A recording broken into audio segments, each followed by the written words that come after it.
Welcome again to the constraints.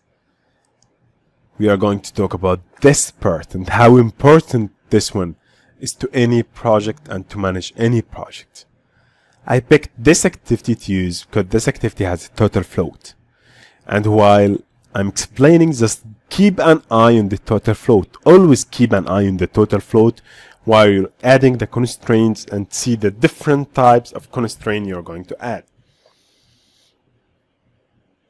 To simplify things, let's remove the columns. We are going to remove the columns that we don't need right now. We will remove all to here, keep start, finish, and total float. Always keep an eye on the total float. Here it goes. So here, this one is 28 July. I'm going to add one more thing here in the relationships.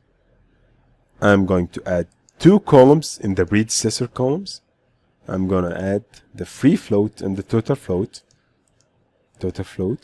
And the free float. I remove the primary source now. No need for it. Activity status for now. I'll keep the rest. But I need to see these. And the same I'm going to do in the successor columns. What does this has to do with the constraints? Now you're going to see. It's a little bit tricky, and you can't find this in any course you're going to take. This from years of experience and seeing it. This one is tricky. You'll love it. I love it personally. So let's pack. I will use total float and free float as well. Make the total float first. Apply, and congratulations. First, isn't it weird that total float here is different than this one? It's so weird. So whenever you see such thing, let's add first the driving through the lag. Whenever you see such thing, this and run. If you run now, these will change automatically. Run. As you see, some has changed. So let's go to our activity that we are going to work in. This was 77, and this one is now showing the driving, and the total float is different. See how much only the calendar might make a difference? I usually prefer to use one calendar. So now no need to show it. Okay, let's go back to our constraints, our lovely constraints. First, let's check. We have so many constraints here. As late as possible, and 1, 2, 3, 4 finished constraints, and the same for start. So which one is stronger and which one is not? First, as late as possible is totally different. So we should use this one. Should we put a date? We can put a date here, secondary. Finish on before or start on before. But why do we use this one? This one is tricky and I love it, and this is the tip of the course. Tip of this lecture as well.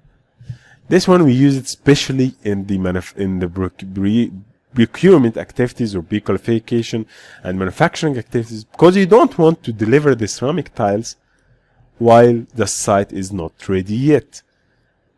You don't want to bring it and just store it. So when you use it as late as possible, it would delay it as much as the site can in order to avoid it. Let's see what difference it would make here. Nothing. Why? Because this 61, there is no, if you are going to see, the free float would be 0. That's why you have shown the free float here. The free float is 0. So there is no free float. That's why it couldn't delay, it couldn't push the total float. But what if there is a free float? Let's make some minor changes. We'll make this 100 first. And let's run. Still no free float and still driving. Let's make it 20. Make sure it's not driving. It's again driving. Oh, I don't want to drive it anymore. Make it 1, which is impossible for sure. But it's still driving. Ceramic tiles. How come it's still driving? Should be driven by this one. So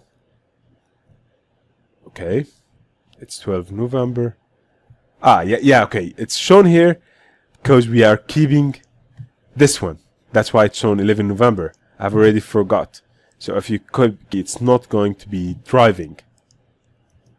You'd see 180 days, and here there is it's not driving, so it will reach to a point that when you add this, only this constraint as late as possible, it would deliver it the latest possible before this ceramic tiles installation, as you see here, 12 November.